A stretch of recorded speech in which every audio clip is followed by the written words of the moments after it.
जय हिंद जय भारत दोस्तों। तो चलिए आज की क्लास में मैं आपको बताता हूँ रूट 2 को सिद्ध करना, यानी सिद्ध करें कि आप रूट 2 अंडर रूट 2 जो है अपरिमेय संख्या है। मतलब इसको ये एग्जाम में आईवी करता है दोस्तों, इसलिए ये महा VVI क्वेश्चंस है।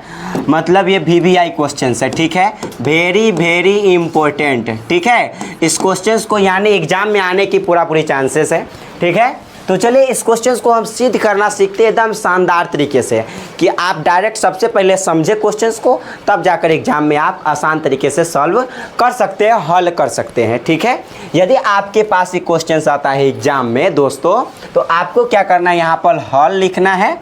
क्वेश्चंस है तो क्वेश्चंस को क्या करना है, हल लिखना है। तो यहाँ पर लिखिए हल और बनाना स्टार्ट कर दीजिएगा। ओके, बनाना यहाँ पर स्टार्ट कर दीजिएगा। देखिए यहाँ पर क्या लिखा गया है, सिद्ध कीजिए कि रूट 2 एक अपरिमेय संख्या है। तो जस्ट इसके उल्टा मान लेना होता है दोस्तों। यहाँ पर ये कह रहा है सिद्ध करने के लिए अपरिमेय, लेकिन हम उल्टा मान लेंगे उसको। क्या मान लेंगे,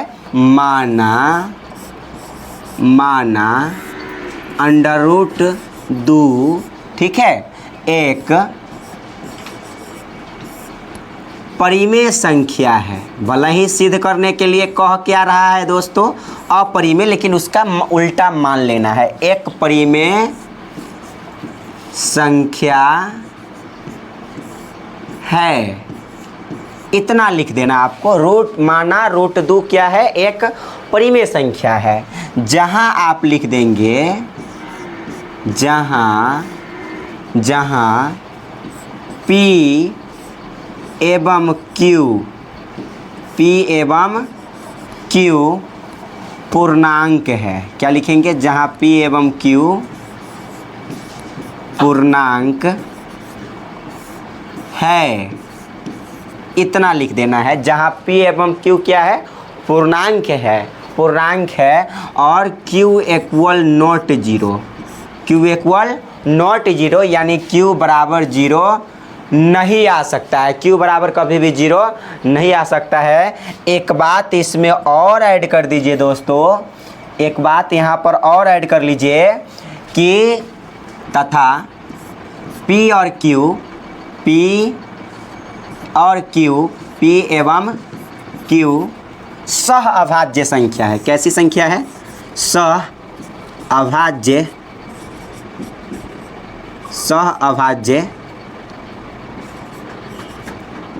संख्या है। इतना आपको लिख देना है। ध्यान से समझेंगे। हमने माना रूट 2 एक परिमेय संख्या है जहां P एवं Q पूर्णांक है एवं Q इक्वल नॉट 0 तथा P एवं Q सहअभाज्य संख्या भी होगा। मतलब यदि सहअभाज्य संख्या कह दिया ना, इसका मतलब P और Q का जो HCF होगा दोस्तों, P और Q का जो HCF होगा, किसका HCF किसका, P और Q का जो HCF होगा यानी मौसा होगा, वह 1 होगा, क्योंकि सहअभाज्य संख्या का HCF मौसा 1 होता है दोस्तों, ठीक है। इतना बात आपको थोड़ा सा ध्यान में रखना पड़ेगा और लिख देना पड़ेगा। माना रूट 2 एक परिमेय संख्या है जहाँ P और Q पूर्णांक है एवं Q इक्वल नॉट 0, यानी Q जो है बराबर के 0 नहीं होगा, तथा P एवं Q क्या है, सहअभाज्य संख्या है। जैसे कि आप यहाँ पर रूट 2 मान लिए है, क्या एक परिमेय संख्या है, तो क्या हम परिमेय संख्या को P बटा Q के रूप में लिख सकते हैं? कहिएगा हाँ, बिल्कुल लिख सकते हैं। इसलिए हम इसको लिख सकते हैं P और बटा Q के रूप में। किसके रूप में लिख सकते हैं, P बटा Q के रूप में। It's very simple. ध्यान दीजिएगा यहाँ पर। अब यहाँ पर कैसे कीजिएगा आप, इसके बटा में कुछ नहीं है दोस्तों, इसका मतलब 1 है। P से 1 में गुना करेंगे तो क्या हो जाएगा, P हो जाएगा। तो कहेंगे P, और रूट 2 से Q में गुना करेंगे तो क्या हो जाएगा, रूट अंडर 2Q, ठीक है। और हम यहाँ पर लिखते हैं दोनों तरफ वर्ग करने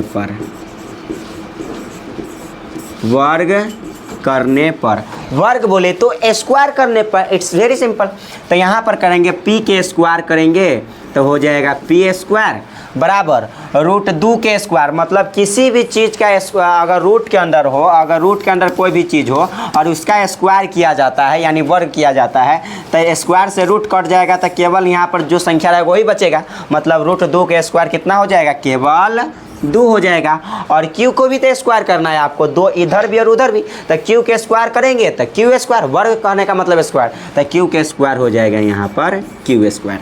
ठीक है, पर देखिए आप यहाँ पर कह सकते हैं कि मान लीजिए कि ये इसको हम समीकरण इसको फर्स्ट मान लेते हैं। क्या मान लेते हैं दोस्तों, समीकरण फर्स्ट मान लेते हैं। इसमें देखिए आप कहिएगा कि पी स्क्वायर किससे कट रहा है, 2 से कट रहा है, विभाजित हो रहा है। देखिए यहाँ पर है पी स्क्वायर और बराबर में है आपके पास दोस्तों, बराबर में क्या है, तो यहाँ पर बराबर में है 2q square, 2q square. Okay, तो यानी आप कह सकते हैं कि पी स्क्वायर ई वाला 2 जो है यहाँ आ जाएगा, दबट्टा में हो जाएगा, अब बराबर है यहाँ पर क्यू स्क्वायर। तो दोस्तों पी स्क्वायर बटा 2 आ गया, इसका मतलब पी स्क्वायर के बटा में 2 आया, तो कह सकते हैं कि पी स्क्वायर किससे विभाजित हो रहा है, 2 से विभाजित हो रहा है, 2 से विभाजित हो रहा है। तो यहाँ पर हम कहेंगे दोस्तों, बटा में आ गया मतलब भाग लग गया, तो कहेंगे कि पी स्क्वायर यहाँ पी स्क्वायर 2 से विभाजित होता है, विभाजित होता है।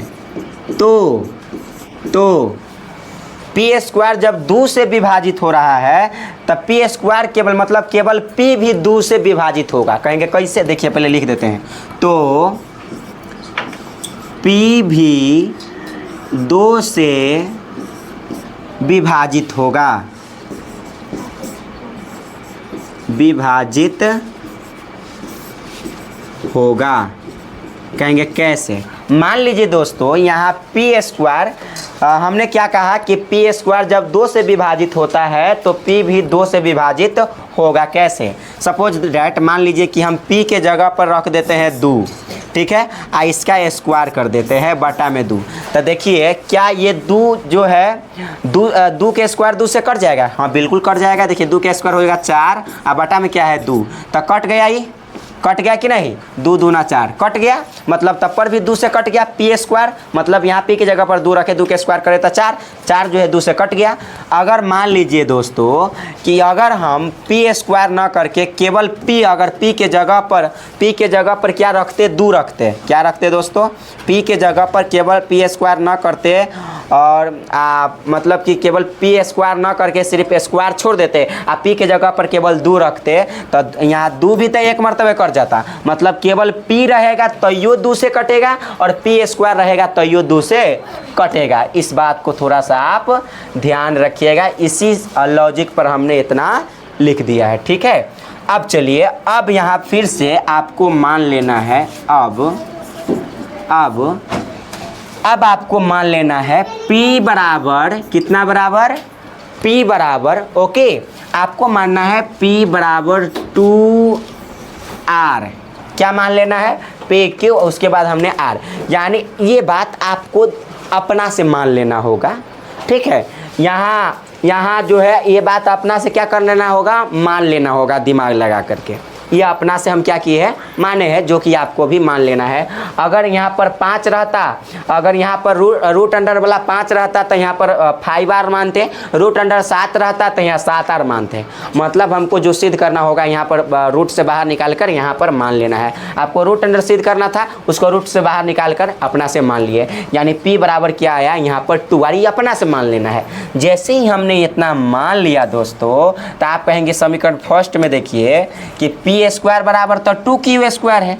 यहाँ पर आप P स्क्वायर बराबर क्या जानते हैं, 2Q स्क्वायर। देखिए समीकरण फर्स्ट में, तो P स्क्वायर बराबर 2Q स्क्वायर है, तब P के जगह पर आपको रखना है 2R, तो रख लीजिए P के जगह पर 2R, और यहाँ पर स्क्वायर है तो स्क्वायर कर दीजिए, और बराबर यहाँ पर 2Q स्क्वायर है। क्या है, 2Q स्क्वायर है। चलिए अब आपको यहाँ से समझना है ध्यानपूर्वक से दोस्तों, 2 के स्क्वायर कीजिए तो 4 हो जाएगा, R के स्क्वायर कीजिएगा तो R स्क्वायर बराबर में यहाँ पर 2Q स्क्वायर हो जाएगा।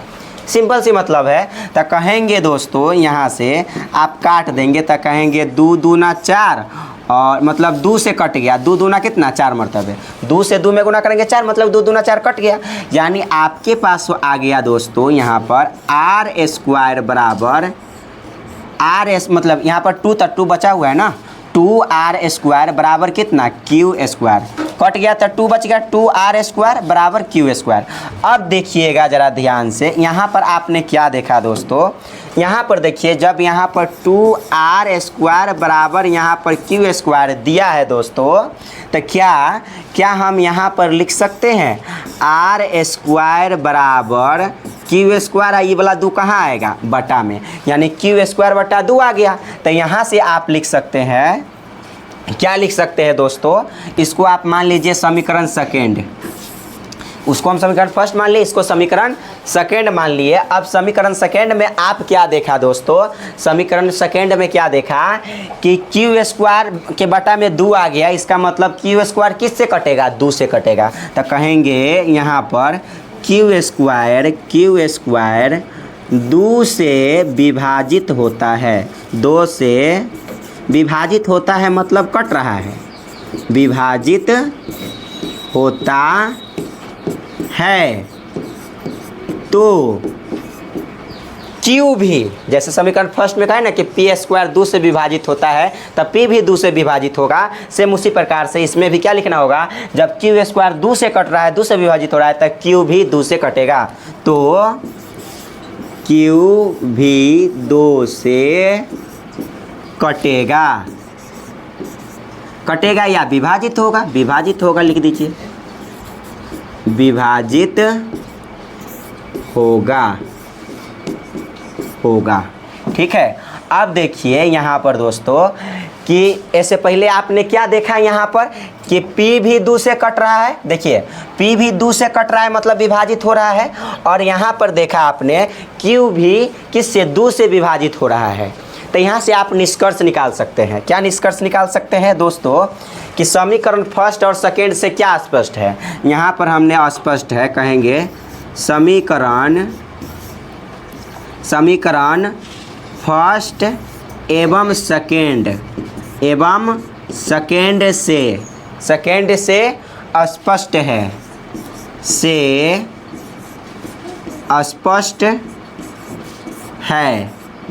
क्या स्पष्ट है, समीकरण फर्स्ट और सेकेंड से स्पष्ट है कि क्या स्पष्ट है कि इसका HCF कितना आएगा 2 आएगा।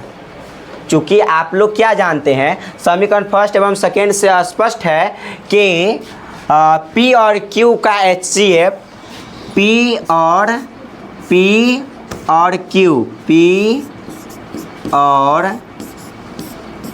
Q का HCF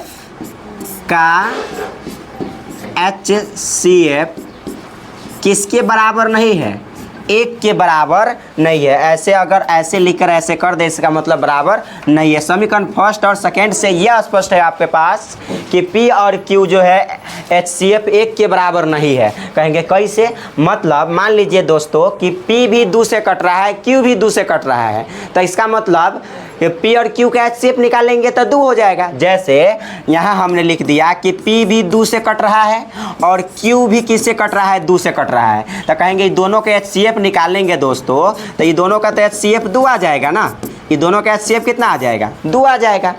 सिंपल सी मतलब है, मतलब जो संख्या अगर 2 समान संख्या एक ही संख्या से कटे तो उसका HCF वही वाला संख्या हो जाता है जिससे वह कट रहा हो। तो इसका मतलब P का भी P जो है 2 से कट रहा है, Q भी 2 से कट रहा है, तो इसका HCF कितना हो जाएगा 2 आ जाएगा। लेकिन पहले हमने क्या माना था कि सहअभाज्य संख्या है उसका HCF 1 था, पहले हमने तो यही माना था। यहाँ पर देख लीजिए, यहाँ पर ध्यान से समझेंगे तो हमने माना था कि इससे P और Q का HCF क्या होना चाहिए 1 होना चाहिए, सहअभाज्य संख्या कहने का मतलब 1 होना चाहिए। ठीक है, तो लेकिन ये 1 के बराबर आया, 1 के बराबर नहीं आया दोस्तों, यानी 1 के बराबर नहीं आया तो आपको लिख देना पड़ेगा कि समीकरण फर्स्ट और सेकंड से स्पष्ट है कि इसका P और Q का HCF 1 के बराबर नहीं है, इसलिए मेरा मान्यता गलत है।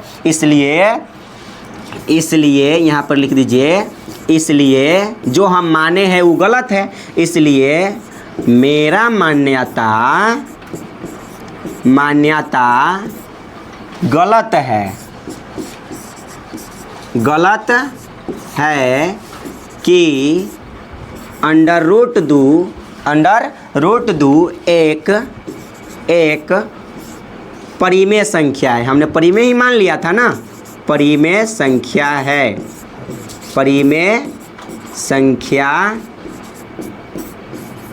है, ठीक है। अतः हम कह सकते हैं, अतः अंडर रूट दो एक कैसी संख्या है, तो एक अपरिमेय संख्या है, अपरिमेय संख्या है। यानी आपको यही लिख देना होगा, यही आपको साबित करना था कि सिद्ध करके बताइए कि अंडर रूट दो क्या है, एक अपरिमेय संख्या। हमने सिद्ध कर दिया, क्योंकि पी और क्यू का एचसीएफ एक के बराबर नहीं आया, 2 आ गया, इसलिए कह देंगे मेरा मान्यता क्या है, गलत है कि रूट दो क्या है, परिमेय संख्या है, अतः रूट दो क्या है, एक अपरिमेय संख्या है। प्रूव्ड मतलब साबित हो गया। बस इतना लिख दीजिए, आपके एग्जाम में काम 35 हो जाएगा। इस टाइप के क्वेश्चंस रूट 5 भी आप सिद्ध कर सकते हैं, रूट 7, 11, 13 सबको आप सिद्ध कर सकते हैं, ठीक है। सो ये वीडियो कैसा लगा आप कमेंट बॉक्स में ज़रूर बताइएगा, ठीक है। सो फिर मिलते हैं अगले वीडियो में, ओके। सो पढ़िए मन लगा करके। धन्यवाद।